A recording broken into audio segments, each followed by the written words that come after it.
Rimes, she's known for her beautiful, iconic voice, and now she's raising her voice to help others. LeAnn wants women to stop shaming each other about their bodies, and for everyone to learn to love themselves and their bodies, no matter their size. And I love this message, and I can't wait to talk with LeAnn about this and the other health issues that she's dealt with. So please welcome LeAnn Rimes.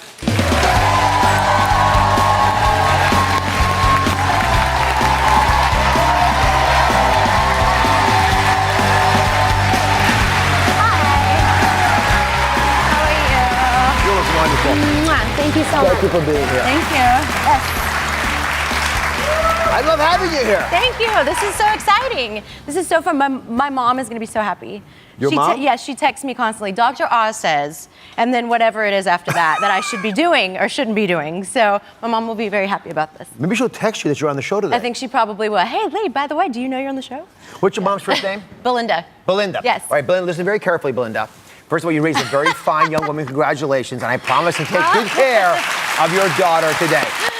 She's going to be so happy. Please send her up to visit. I will, definitely. I love seeing people's parents because you understand where they came from, the good and the bad. Yes, there's always both sides. But yeah, I got my mom's heart, I think. I hope so. She has a great heart. So hopefully that's embedded in me somewhere. Oh, I'm sure it is. Yes. You became a worldwide star at age 13. Yes. And like most 13-year-olds, you're changing and evolving. And, you know, folks are saying mean things about you. They look at your body and they say you're too big or whatever. There's a nice picture of you, by the way, of during that era. How'd you handle all those years of body bullying? It can be very difficult. I mean, especially I grew up in the public eye from the time I was very, very young. I mean, I don't remember a time where it wasn't in the public eye.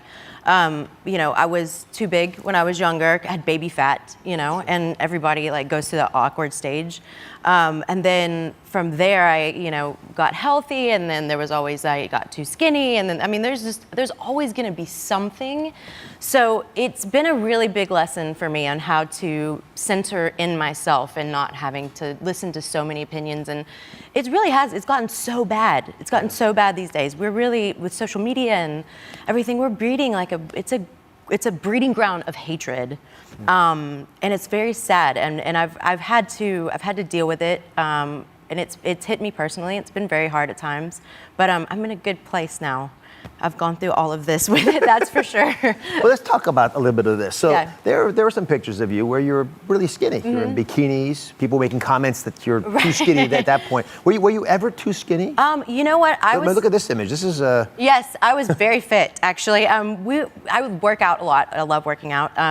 And I stay healthy. I was going through a ton of stress at that point in my life, and I could eat my husband under the table at that point. And I could not keep weight on. And you know, the bikini stuff, people give me crap all the time about being in bikinis, which I think is so funny because I've had psoriasis all my life. And so I never was able to walk out in a bikini and feel confident. And when I got my skin under control and then I got fit, I was like, I'll walk around naked if I could. Like, come on. Why not? You know? Yeah. So and I was always at the beach. I mean, come on, I'm not like skiing the bunny slopes or anything in a bikini. So, you know, it was just, I definitely, as far as my weight goes, I mean, I definitely look at that and go, you know, I feel like I'm better with a little bit more weight on me. But I know I wasn't unhealthy at the time. It was just the way my body was reacting to what was going on in my life. You allowing us to talk a little bit about your life, which I really appreciate, because when people... I have plenty of things to talk about. Yes, I know. It means so much to me that you're open about these issues, because you're not alone. When we all struggle, we all have dark times in our lives when we stare at the ceiling late at night and wonder what's going on. You had a bout of depression. In 2012, you actually got treatment, which I applaud you for. Thanks. It's difficult. How has it affected you, the anxiety, the depression? I think as we're talking about all of this, it all kind of like one leads into the other, like having to deal with so many things publicly. And I've gone through a lot. I've gone through so many things publicly, and I think it has affected my life. And I did get to a point where I was super depressed and always anxious. And I think that's one of the hardest things.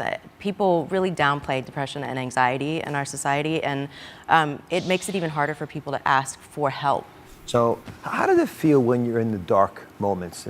How'd you get past that? Oh, you know, with the help of some really great people, my husband and my family, yeah, there were moments where I definitely did not want to get like out of bed, and like really had some serious depression. So it's, you know I'm not the only person who's ever felt that, and that's why I've always wanted to be very open about it. And when I did get treatment for it, it was funny because people thought that she must have an eating disorder, or she must something must be going on, drugs, and people just didn't think, understand that that was what it was, anxiety and depression, and so it is a serious issue. You had a very public courtship with Eddie Cibrian, right? People wrote a lot of things about the relationship. How did that stress affect the relationship? Oh my gosh, that was huge. It would have affected me. I'm one of these people that wants to fix things, and then I, don't want people to believe something that's, not.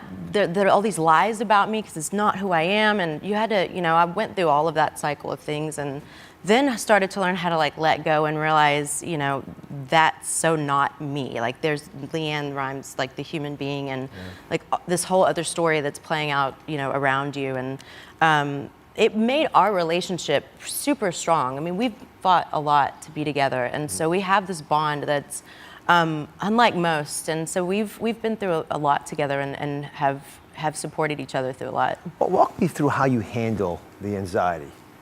That's the biggest now. obstacle. Yeah. How do you actually do that? Lots of breathing. I do a lot of breathing, a lot of meditation.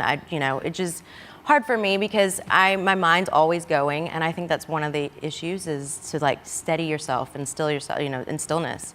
Constantly traveling, and I really I've learned how to slow my mind down, which is nice. I try to get as much rest as possible. I try to eat healthy, and all of those things factor into one another and how it makes you feel. Very well stated. We'll be right back with LeAnn Rimes. We are back with LeAnn Rimes. So, how do you separate the myth of LeAnn Rimes? Seriously, you brought it up earlier, but I want to touch on that. By the way, it's not just for celebrities, for all of us. We all live in two worlds. There's the world we think we're living in, then there's the world people are talking about us living in, and they're not the same world oftentimes. No, they're not. For me, I feel like I am a very easygoing person who really wants to help people. I have a lot of empathy and I think understanding because I've been through so much, and I try to tell myself, and I really do believe this, that everything that I've gone through has led me to this point where now I'm so open and able to talk to people about struggles that I've had, and hopefully using this platform to be able to help other people that are struggling. And so I truly believe that it's given me this kind of empathy for so many, and I mean that from the bottom of my heart. So there are some things you do that I've heard about, if I can ask you. Okay, On behalf of your mom, Belinda, I'll ask you a Yes. question. So I heard you take 40 supplements a day. Is that I just read, by the way, this may not be the real LeAnn Rimes, maybe the fake one. No, right. I do take a lot of vitamins a day. Yes, I do. I don't know exactly how many it is, but I take B12 shots, and I mean, I have an autoimmune disease, so I'm constantly trying to keep my immune system up because I'm always shaking hands and talking to people, and there's so much demanded of my body. So yes, I take tons. I mean, I do. I take fish oil, and I take digestive enzymes. I'm trying to keep my tummy healthy as I'm on the road, eating different foods. So yes, I do take a lot of vitamins. Dr. Rimes, I love Dr. it. Dr. Rimes. Take it over. Belinda had a doctor. Now, I heard one of the pills you take is a prenatal vitamin. I do take prenatals, yes, and not because of anything's growing inside of me. It's not happening.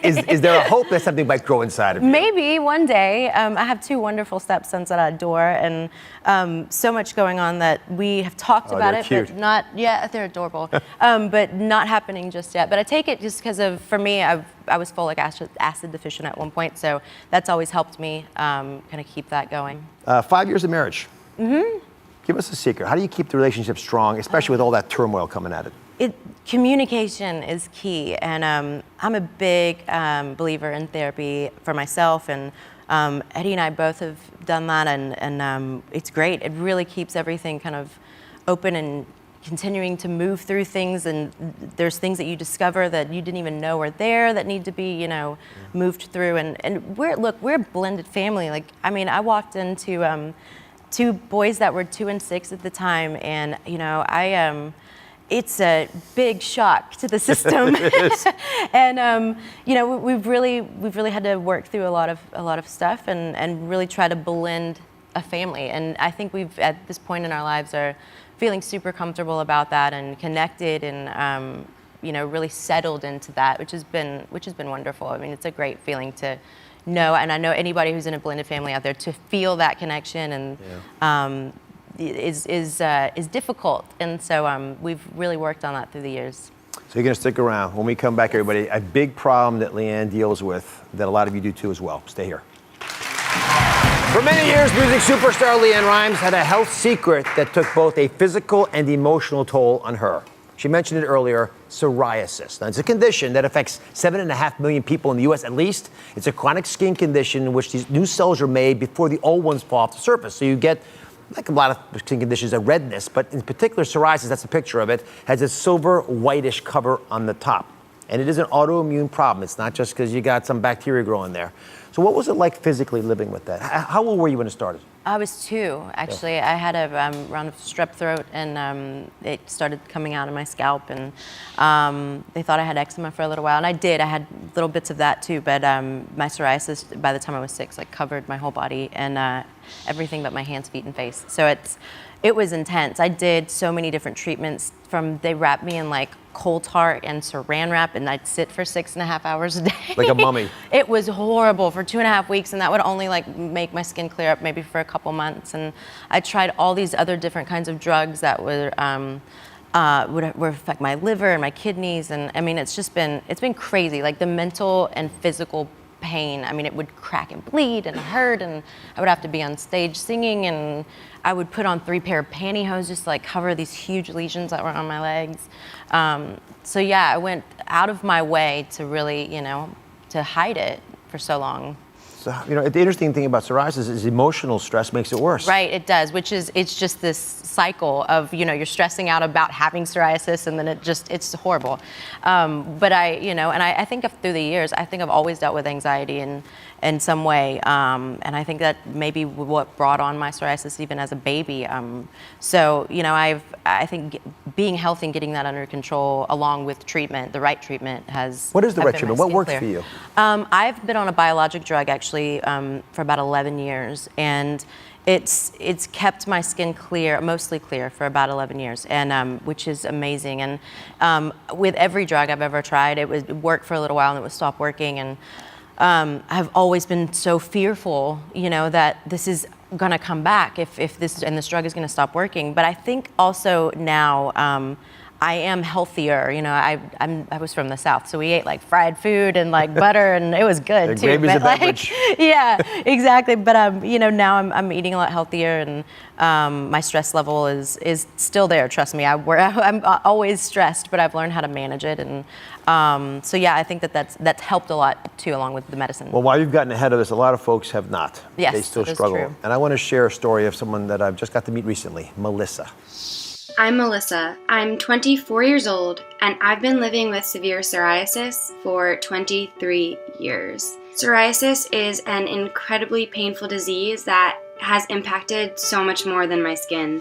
One winter, when my legs were completely covered in these thick red scales, my skin would crack open and bleed.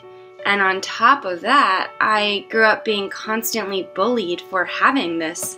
It's easy to feel discouraged because a cure doesn't exist yet. And it's been really hard to understand psoriasis because I know that it's also just one small part of who I am. So now 2 of you have met. Melissa, Yes. what's been the hardest part of having psoriasis for you? Well, I definitely have gone through all the physical symptoms that you've talked about. The pain is unbearable at times, but what's been really hard for me is that there's a lot of social stigma. I was bullied growing up, I was constantly alienated, and I think a lot of times there's a misunderstanding about what psoriasis is, and people are really afraid of it. They are afraid. People think it's contagious, and people who have it, actually, a lot of people don't get treatment because they think it's just a skin rash, and it is an autoimmune disease. Therefore, it can affect many other things in your body. So it's so important to see a dermatologist if you see something coming up. But I think that you're right. There are a lot of people that just don't know what it is, and they think they're going to catch it.